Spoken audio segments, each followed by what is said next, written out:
മത്തായി അധ്യായം 9. യേശു തോണിയിൽ കയറി കടൽ കടന്ന് സ്വന്തം പട്ടണത്തിലെത്തി. അവർ ഒരു തളർവാത രോഗിയെ ശയ്യയോടെ അവൻ്റെ അടുക്കൽ കൊണ്ടുവന്നു. അവരുടെ വിശ്വാസം കണ്ട് അവൻ തളർവാത രോഗിയോട് അരുളിച്ചെയ്തു, മകനെ, ധൈര്യമായിരിക്കുക, നിന്റെ പാപങ്ങൾ ക്ഷമിക്കപ്പെട്ടിരിക്കുന്നു. അപ്പോൾ നിയമജ്ഞരിൽ ചിലർ പരസ്പരം പറഞ്ഞു, ഇവൻ ദൈവദൂഷണം പറയുന്നു. അവരുടെ വിചാരങ്ങൾ ഗ്രഹിച്ച് യേശു ചോദിച്ചു, നിങ്ങൾ ഹൃദയത്തിൽ തിന്മ വിചാരിക്കുന്നതെന്ത്? ഏതാണ് എളുപ്പം, നിന്റെ പാപങ്ങൾ ക്ഷമിക്കപ്പെട്ടിരിക്കുന്നു എന്ന് പറയുന്നതോ, എഴുന്നേറ്റ് നടക്കുക എന്ന് പറയുന്നതോ? ഭൂമിയിൽ പാപങ്ങൾ ക്ഷമിക്കാൻ മനുഷ്യപുത്രന് അധികാരമുണ്ടെന്ന് നിങ്ങൾ അറിയേണ്ടതിനാണിത്. അനന്തരം അവൻ തളർവാത രോഗിയോട് പറഞ്ഞു, എഴുന്നേറ്റ് നിന്റെ ശയ്യയും എടുത്ത് വീട്ടിലേക്ക് പോവുക. അവൻ എഴുന്നേറ്റ് വീട്ടിലേക്ക് പോയി. ഇത് കണ്ട് ജനക്കൂട്ടം ഭയചകിതരായി മനുഷ്യർക്ക് ഇത്തരം അധികാരം നൽകിയ ദൈവത്തെ മഹത്വപ്പെടുത്തി. യേശു അവിടെ നിന്ന് നടന്നു നീങ്ങവേ മത്തായി എന്നൊരാൾ ചുങ്കസ്ഥലത്തിരിക്കുന്നത് കണ്ടു. യേശു അവനോട് പറഞ്ഞു, എന്നെ അനുഗമിക്കുക. അവൻ എഴുന്നേറ്റ് യേശുവിനെ അനുഗമിച്ചു. യേശു അവൻ്റെ ഭവനത്തിൽ ഭക്ഷണത്തിനിരുന്നപ്പോൾ അനേകം ചുങ്കക്കാരും പാപികളും വന്ന് അവനോടും ശിഷ്യന്മാരോടും കൂടെ ഭക്ഷണത്തിനിരുന്നു. ഫരീസയർ ഇത് കണ്ട് ശിഷ്യന്മാരോട് ചോദിച്ചു, നിങ്ങളുടെ ഗുരു ചുങ്കക്കാരോടും പാപികളോടും കൂടെ ഭക്ഷിക്കുന്നത് എന്തുകൊണ്ട്?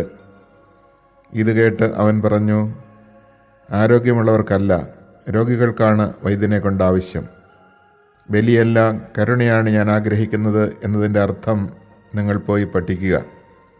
ഞാൻ വന്നത് നീതിമാന്മാരെ വിളിക്കാനല്ല, പാപികളെ വിളിക്കാനാണ്. യോഹന്നാൻ്റെ ശിഷ്യന്മാർ യേശുവിൻ്റെ അടുത്ത് വന്ന് ചോദിച്ചു, ഞങ്ങളും ഫരിസയരും ഉപവസിക്കുകയും നിന്റെ ശിഷ്യന്മാർ ഉപവസിക്കാതിരിക്കുകയും ചെയ്യുന്നത് എന്തുകൊണ്ട്? അവൻ അവരോട് പറഞ്ഞു, മണവാളൻ കൂടെയുള്ളപ്പോൾ മണവറത്തോഴർക്ക് ദുഃഖമാചരിക്കാനാവുമോ? മണവാളൻ അവരിൽ നിന്ന് അകറ്റപ്പെടുന്ന ദിവസങ്ങൾ വരും, അപ്പോൾ അവർ ഉപവസിക്കും. ആരും പഴയ വസ്ത്രത്തിൽ പുതിയ തുണിക്കഷണം തുന്നിപ്പിടിപ്പിക്കാറില്ല.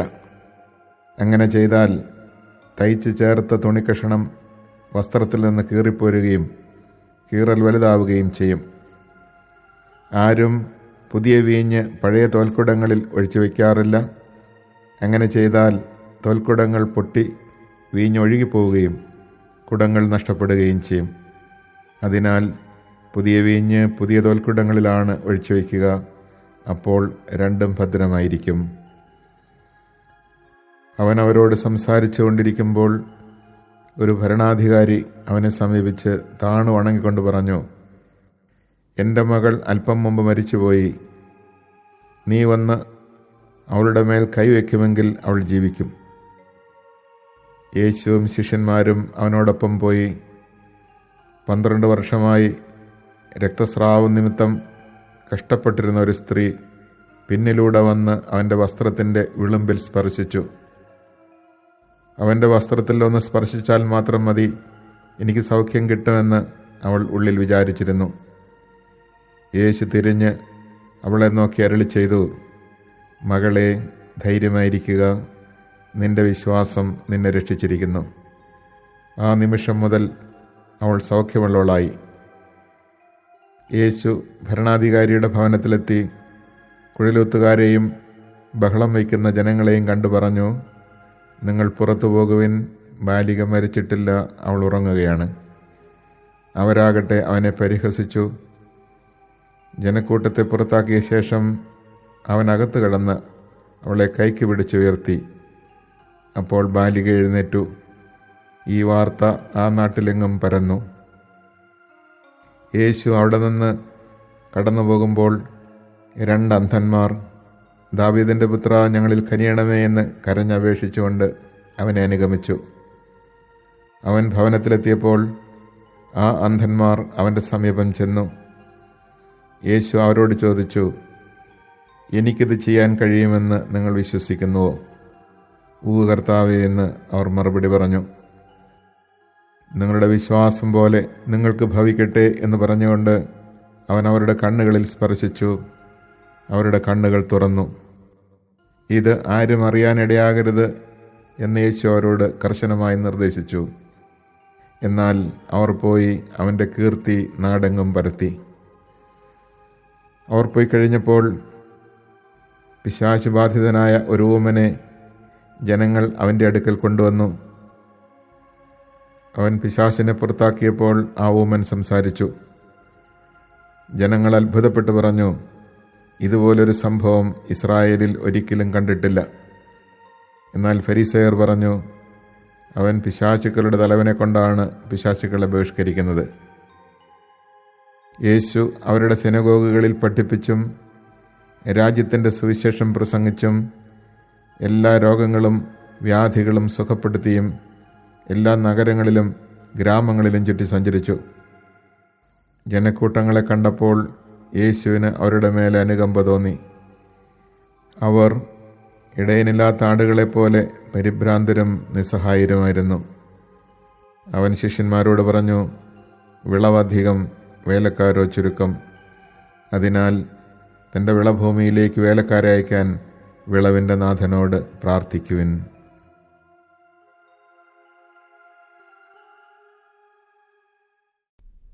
Chapter 9. He entered a boat, made the crossing, and came into his own town.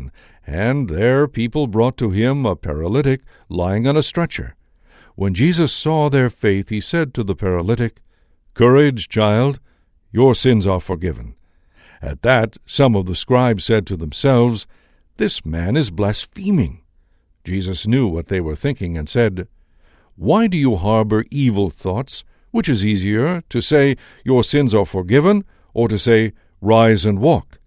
But that you may know that the Son of Man has authority on earth to forgive sins." He then said to the paralytic, "Rise, pick up your stretcher and go home." He rose and went home. When the crowd saw this, they were struck with awe and glorified God who had given such authority to human beings. As Jesus passed on from there, he saw a man named Matthew sitting at the customs post. He said to him, "Follow me." And he got up and followed him. While he was at table in his house, many tax collectors and sinners came and sat with Jesus and his disciples. The Pharisees saw this and said to his disciples, "Why does your teacher eat with tax collectors and sinners?" He heard this and said, "Those who are well do not need a physician, but the sick do. Go and learn the meaning of the words, 'I desire mercy, not sacrifice.' I do not come to call the righteous, but sinners." Then the disciples of John approached him and said, "Why do we and the Pharisees fast much, but your disciples do not fast?" Jesus answered them, "Can the wedding guest mourn as long as the bridegroom is with them? The days will come when the bridegroom is taken away from them, and then they will fast. No one patches an old cloak with a piece of unshrunken cloth, for its fullness pulls away from the cloak, and the tear gets worse. People do not put new wine into old wineskins, otherwise the skins burst, the wine spills out, and the skins are ruined. Rather, they pour new wine into fresh wineskins, and both are preserved." While he was saying these things to them, an official came forward, knelt down before him, and said, "My daughter has just died, but come, lay your hand on her, and she will live." Jesus rose and followed him, and so did his disciples. A woman suffering hemorrhages for 12 years came up behind him, and touched the tassel of his cloak.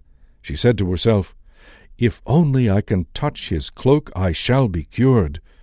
Jesus turned around and saw her, and said, "Courage, daughter, your faith has saved you." And from that hour the woman was cured.